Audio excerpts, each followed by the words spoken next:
Hybrid எனப்படும் கலப்பு வகுப்புகள் அடுத்த ஆண்டு முதல் 110 பள்ளிகளில் இருந்து 400 பள்ளிகளுக்கு விரிவுபடுத்துவதற்கு கல்வி அமைச்சு திட்டமிட்டுள்ளது.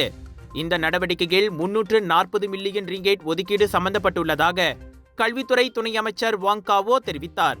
கற்றல் அம்சத்தில் யாரும் பின்தங்கி இருக்கக்கூடாது என்பதற்காக கிராமப்புறங்களில் உள்ள பள்ளிகளிலும் ஹைபிரிட் வகுப்புகள் விரிவுபடுத்துவதற்கு அடையாளம் காணப்பட்டதாக வாங் காவோ கூறினார். இந்த விவகாரத்தில் ஆசிரியர்களிடமிருந்து நேர்மறையான கருத்துக்களை கல்வி அமைச்சு பெற்றது. கூடுதல் வகுப்புகளுக்கான கோரிக்கைகள் மற்றும் மேம்பாடுகளுக்கான பரிந்துரைகள், கூடுதல் வழக்கமான பயன்பாட்டு பயிற்சி மற்றும் வகுப்பறையில் உள்ள உபகரணங்களின் பாதுகாப்பு அம்சங்களை மேம்படுத்துதல் போன்ற நடவடிக்கைகளும் இவற்றில் அடங்கும் என அவர் தெரிவித்தார். வள மையங்கள், நிர்வாக அறைகள் மற்றும் கலப்பு வகுப்பறைகள் உட்பட இணைய வசதிகளுடன் 15 இடங்களில் இது சீரமைக்கப்படும்.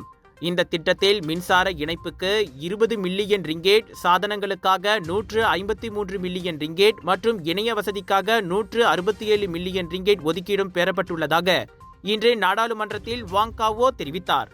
தேர்ந்தெடுக்கப்பட்ட 110 பள்ளிகளின் ஹைபிரிட் வகுப்பு முன்னோடி திட்டமானது ஒரே நேரத்தில் நேருக்கு நேர் டிஜிட்டல் கற்பித்தல் மற்றும் கற்றலை செயல்படுத்த 550 வகுப்புகளை உள்ளடக்கியது என்பதோடு பல்வேறு நாடுகளைச் சேர்ந்த வல்லுநர்களை ஈடுபடுத்தி ஆசிரியர்கள் மற்றும் மாணவர்களிடையே கல்வித்தரத்தை மேம்படுத்த முடியும் என அவர் கூறினார்.